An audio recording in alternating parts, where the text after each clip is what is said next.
During Green Day's performance at Melbourne's Marvel Stadium, lead singer Billie Joe Armstrong asked the crowd, "Do you want Elon Musk to shut the F up?"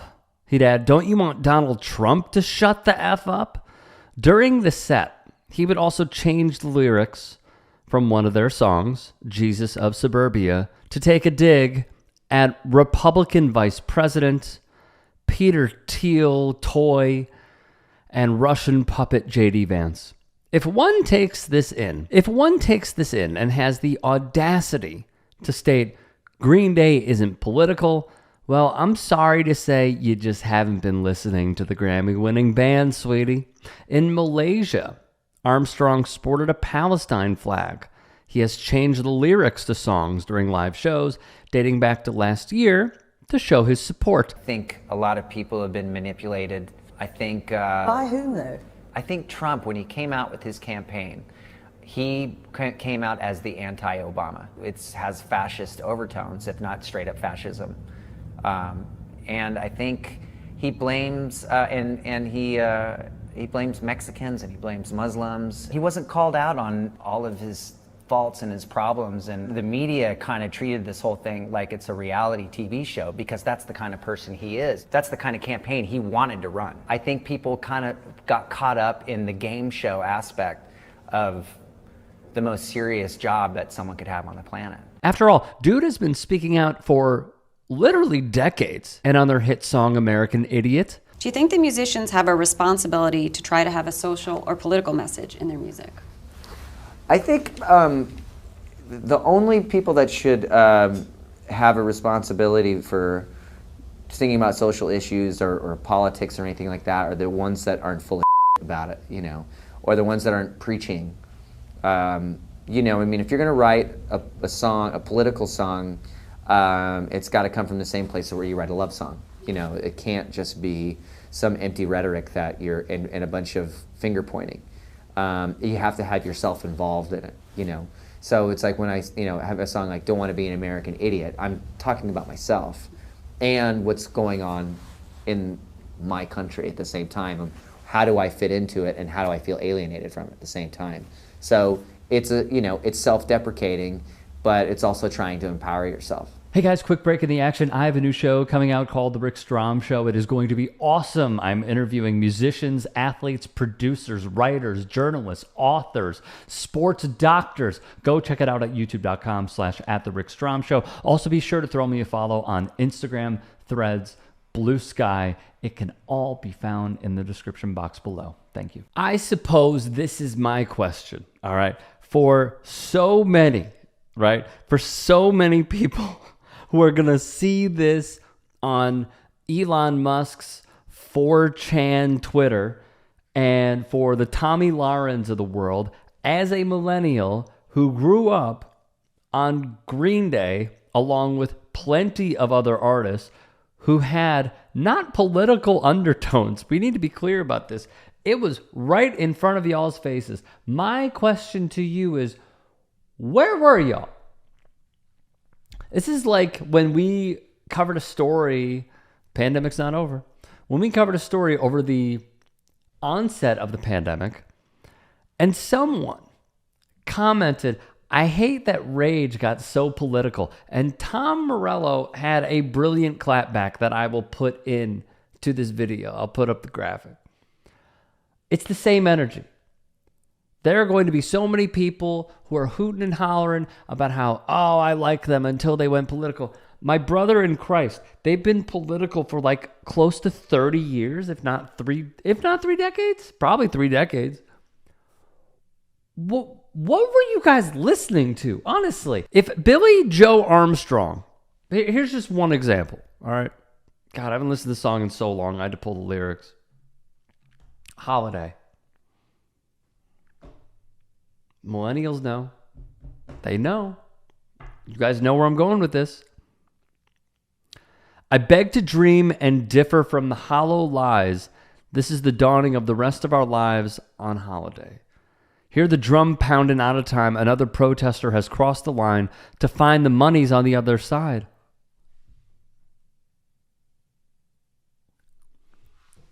Like libs of TikTok and everybody that's going to be going after Green Day. Shut up. First off, I mean, you're an insurrectionist, Chaya. But aside from that, according to the reports that I have seen, aside from that, do you guys just like, you go off of like feel, and you're not really intuitive or want to be in tune at all with what an artist is saying? You just like how it sounds, so you just pass that off as being a fan. If that is you, you are in a small, dumb box of a consumer. And also, you're part of the problem. Y'all were probably the same people that were going after Kendrick for the Super Bowl halftime performance when we were trying to break it down to a T. Armstrong would impersonate a sitting congressman. I don't know why I said it like that. Congressman. And burst out. I can't say that first part, but it's the Elon salute. To the President Gasman, bombs away as your punishment. Pulverize the Eiffel Towers who criticize your government. Bang, bang goes the broken glass and kill all the... A word that was used in the past that was never acceptable, yet they are using it in this context to fit the conservative mindset that whoever goes against the war is this word. Kill all the that don't agree. Trials by fire, set in fire is not a way that's meant for me. Like, I know you guys like thought it was a fun song and stuff, but it's not necessarily a fun song. It is a song that is brilliantly anti-war and has aged like fine wine because, once again, Republicans have put forth a treacherous, dangerous man to be in the Oval, much like they went against Bush over his invasion of Iraq, and also in this song, the encapsulation of how so many Americans just went with it and cheered it loudly at the time. Unapologetically loud. And then Mike Pence goes on the House floor. Yeah, you know, there are weapons of mass destruction. We were done with the war. What happened to the weapons of mass destruction? You know, they never really existed. Oh, well. Crazy. Here's another great example, by the way. Elon Musk once stated of the band that Green Day went from raging against the machine to raging for it. These lyrics are not for you, man. These songs are not for you. It also shows this man is not brilliant. This man is dumb as a doorknob. The only thing that he has going for himself is the destruction of the country so he can enrich his pockets and his bank accounts that much more. The band's bassist, Mike Dirnt, told Rolling Stone, Elon Musk actually is the machine. Amen. I can't take anything else from that. He's not shy about saying stupid stuff on the internet, whatever. You know what? Great way to end. Whatever.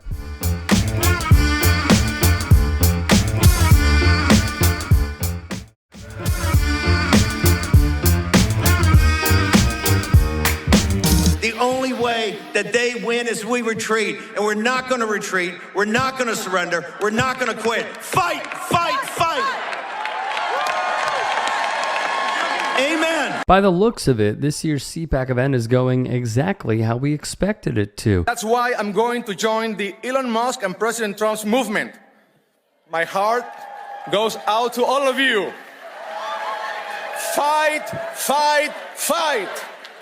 If you're at a rally like this, and at least one Nazi sympathizer is present without protest and decisive condemnation, then you're at a Nazi rally, plain and simple. Steve Bannon yesterday did like a little bit of a salute. It almost looked like he was doing a Roman salute or a Nazi salute. And you did a little smile afterwards. Well, he's not a Nazi, so get over it. It's probably a hand gesture. Case in point, even if Steve Bannon didn't hold Nazi-adjacent beliefs about immigrants and anyone who isn't a white Christian and didn't praise the work of Nazi-linked writers and academics, it would take a serious level of mental gymnastics to convince yourself that what we saw was in any way acceptable or normal. What were your thoughts on Elon Musk's hand gesture? It's the same thing. He is not a Nazi. That's a gotcha. It's the... Would you do that gesture right now? Hi. There you go. But it goes. The hand goes to the chest beforehand. Love you. That didn't feel a little weird? Jason Selvig's face says it all. We're witnessing in real time exactly how fascism and the accompanying sentiments spread and become normalized in societies. And perhaps the most disturbing part of seeing the Republican Party go completely mask off in recent months is how enthusiastically the base has accepted everything. I'm saying from my heart. Okay. Oh, well, you just did it there. Yeah. That's not a Nazi salute. I felt slightly uncomfortable when you did it, but that's fine. Happens, right? Yeah. Okay. Just as a Jew, just World War II was like, whoa, so many millions of people, and so when people are doing the Nazi salute in one of the major parties, I'm kind of like, whoa, this is a dystopian hellscape. I'm saying it feels a little dystopian when it's like, oh, they were joking, or they did it, they just waved wrong or something. It's like it goes out with my heart. Yeah, there you did it again. All right. Davram Stiefler is spot on here. It is dystopian to see the party in control of all three branches of government openly embrace some of the talking points, policy positions, and iconography of an objectively evil institution that we once proudly celebrated defeating. We should be dancing on the grave of Nazi ideology, but you shouldn't be all that surprised at the revival given our country's white supremacist history and institutions and the right wing's embrace of authoritarianism. Do you actually work for ICE? No, not at all. Nope. Explain the outfit. It's $29.99 on Amazon. I would recommend buying a small if you're my size. This one's a little too loose for my liking. But yeah, if you want some entertainment, wear this and go to a Home Depot in a sanctuary city like where I live right now, Washington, D.C., and you'll see all the illegals. Not all of them, but you can maybe see a lot of them start to run away. And you feel like a group fitness instructor. It's really good. And you actually think that's funny? I think it's hilarious. Absolutely. What's not funny is them illegally... There you have it, everybody. One of the worst people I've seen here at CPAC, and that's saying something. Cosplaying as an ICE officer and relishing in traumatizing and intimidating people for simply existing and trying to earn better lives for themselves and their families is next level demonic. And in my opinion, anyone doing this should be prosecuted for an ethnic intimidation hate crime. But that's sadly wishful thinking with Trump's plan to stuff the legal system with his loyalists. Hey guys, quick break in the action. I have a new show coming out called The Rick Strom Show. It is going to be awesome. I'm interviewing musicians, athletes, producers, writers, journalists, authors, sports doctors. Go check it out at youtube.com/@TheRickStromShow. Also be sure to throw me a follow on Instagram, Threads, Blue Sky. It can all be found in the description box below. Thank you. And what is your first and last name? Brandon Fellows, yes. And so you were pardoned by Donald Trump. Now you've got the ICE immigration shirt. What are you doing with that? What am I doing? I mean, it's just, hey, it's a good political statement. Get lots of compliments from it. I got to say, you're the first guy today that didn't like it in here. You can't even get him to put the trash in the trash can. Oh. What do you think that comes down to? Leadership? Yeah. And if you could give a message to Donald Trump, what would it be? Thank you. Thank you for doing what you do. Every day feels like Christmas. Every day feels like Christmas now. It feels even better than the first time. Considering that signal's being sent by the administration and its allies, Trump refusing to step down at the end of his term is a legitimate possibility that the base would welcome with almost zero resistance. And so you would vote for Donald Trump in a third term? Yeah, I think I would. And what do you think about the Constitution? I'm a constitutionalist. What about the 22nd Amendment that would prohibit him from running for a third term? Yeah, it would. I would bother me, but But you would still get your vote. you would still get my vote. But do you think that having a king goes with the American way of life? It's just like they call on Elvis the king. King of rock and roll. Michael Jackson's the king of rock and roll. What's the difference? He's the king of the presidency for us. He's the king of the presidency. He is the king of presidency, and I believe that's what he was referring to. And he is our king. And that's playing to the top of your intelligence. You don't think he meant that he was the king? Oh, no. No. Would you like to see Donald Trump run a third time? Certainly, I think constitutionally he can do that if he chooses. He can run for a third term? As far as I know, if it's non-contiguous terms, it's sort of one of those netherworlds. You'd be in favor of them changing the Constitution for him to run for a third term? Yeah, unless he turns into a Biden after 3 years. Then no. Regardless of whichever political party you support, it's always a major red flag when not only the voter base, but the party itself is floating changing or flat out ignoring the Constitution to keep their chosen leader in power, especially when he's bankrolled by the world's richest clown. I am become meme. Yeah, pretty much. I'm living the meme. It's like there's living the dream and there's living the meme, and it's pretty much what's happening, you know. But I'm with Elon. I'm with the hair plug Hitler himself, Elon Musk. Fraudulent payments. The rough estimate from Government Accountability Office is over $500 billion of fraud a year. $500 billion. And how long at a time? Per year. Per year? On Social Security? No, on all... on all government. On all entitlements. All entitlements. All entitlements, yeah. Yeah. This is what it's always been about, cutting us off from the vital services our labor funds, all to siphon it into the pockets of the billionaire class and multinational corporations. Fascists and capitalists always align together when the going gets tough. And we're the only ones who can dig ourselves out of this mess.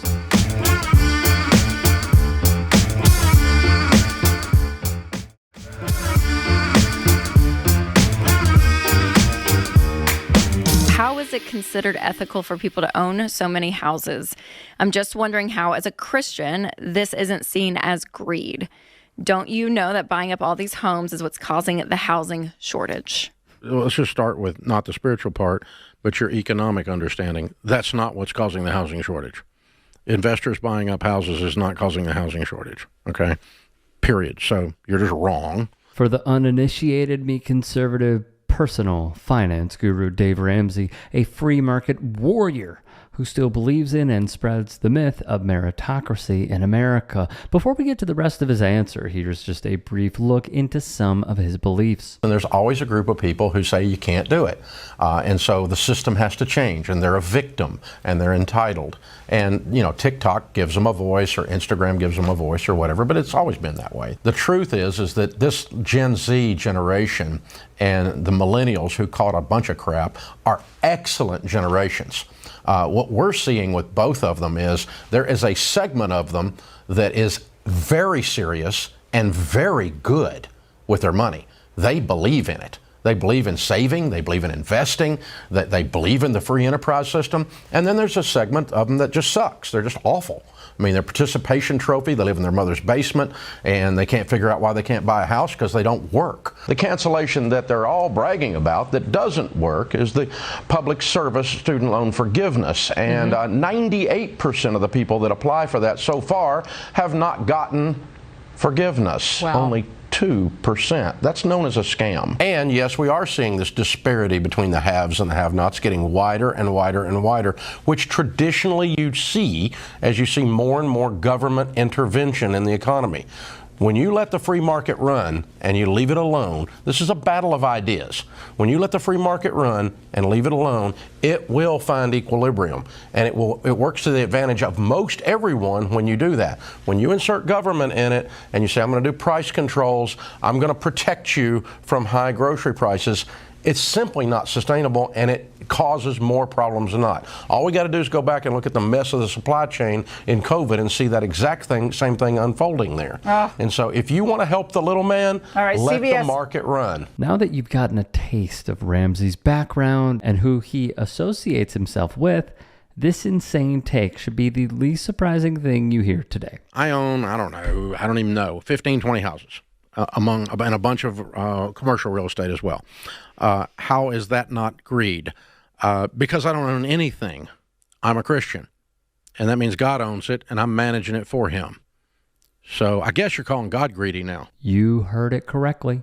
Instead of being honest with himself and his audience by admitting that he doesn't have a moral issue with profiting off of a basic human right like housing, he's hiding behind his religious beliefs to justify being a landlord. But wait, there's more. Greg was like, well, Dave, why do you need so many houses? Why don't you just give all that extra money away? I'm managing money for God.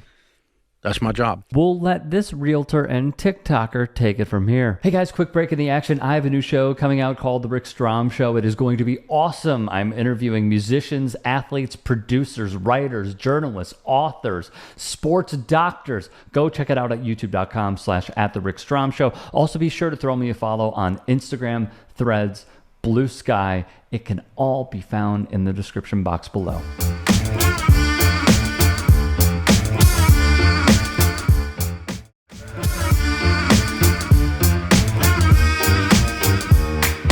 I need to see the buyers' names on those deeds. Is it under GOD LLC? Listen, as a realtor, I have no problem what you believe, who you believe. If you as an individual have the financial means to buy investment properties, buy investment properties. When Dave acquired all those properties that he has, I'm pretty sure he did not think about GOD. That is the last thing he thought about. He was thinking about MONEY. We couldn't have put it any better. Ramsey didn't buy his properties simply out of the goodness of his heart to give someone a place to live or a business to set up shop, but rather as an investment that he expected to receive a return on in the future. Otherwise, he could have just thrown that money into the stock market or back into his own business. Now let's see how Ramsey will try to dismiss pushback from critics. If you make $38,000 a year, you're in the top 1% of income earners in the world. How are you not greedy? Because amounts don't create greed. Greed is a spirit. It is not an amount. And, if you want to be a communist, just be a communist. Don't try to blame Christianity for it. Notice how Ramsey never wonders why it's the case that someone with 3 bathrooms in their house or someone making $40,000 in the U.S. could be perceived as greedy compared to other people in the world. It all goes back to blaming failures of personal responsibility instead of the deliberately designed and systemic forces at work that have normalized these conditions globally. Ramsey thinks these weak examples are effective because he's unwilling to criticize the inherently exploitative nature of free market capitalism and come to terms with the reality that the entire system relies on oppressing one group of people to benefit those with the power. If you want to be a socialist, just be a socialist. Don't try to blame Christianity for it. That's a form of heresy called Gnosticism that believes that the material is bad. Now, you're probably wondering if Ramsey will apply the same logic as he did to himself, hedge funds, real estate corporations, and much wealthier investors snatching up massive swaths of housing to help keep rent and prices high. Because that is a thing going around, that these massive hedge funds or Blackstone, like all these, they're coming in and buying up. But they don't have a soul. That's right. Okay, so hedge funds don't have a soul. Yes. So because an individual investor, right, for the average person out there who has maybe 2 or 3 rental homes, right? They're on baby steps and they're doing it. They're not causing the problem. But Blackstone, those guys are buying up houses. So that's true. Is that affecting the housing market at all? Because that is. It probably is to some extent, but not as much as TikTok says it is. Yeah. And there you have it. Corporations and hedge funds can't be greedy because they don't have a soul. Even though people, in Ramsey's mind, with souls, are the ones making the decisions to profit off of a basic human need and right. While there are other factors at play contributing to high housing costs like interest rates, costs of materials, labor shortages, etc., dismissing the low supply of affordable housing and the incentives for corporations and investors to hold onto unfulfilled and abandoned properties instead of renovating them and putting them back on the market does a major disservice to his audience and defends the financial interests of wealthy people just like him. I've seen about 2.5 million woke and broke as a joke liberals responding to that video saying, Dave Ramsey's greedy, Dave Ramsey's greedy. Dave, you're so greedy. Why do you have 20 investment properties? Dave, why did you evict that single mother of 3 when she was 5 days late paying rent? She wasn't 5 days late paying Dave Ramsey. She was 5 days late paying God. If you millennials and you Gen Zers got off your cellular phones typing all day and you quit buying your $10 cup of coffee from Starbucks, you could have 20 investment properties too. TikToker Josh Benson summed up Ramsey's whole shtick perfectly. To free market worshippers like him, there's nothing wrong with the world, just failures of individual people. If you can and are willing, please become a paid member here at TYT Sports. And or go to tyt.com/join. In addition, you can follow me on Twitter, Instagram, and TikTok. Appreciate it. Have a great day.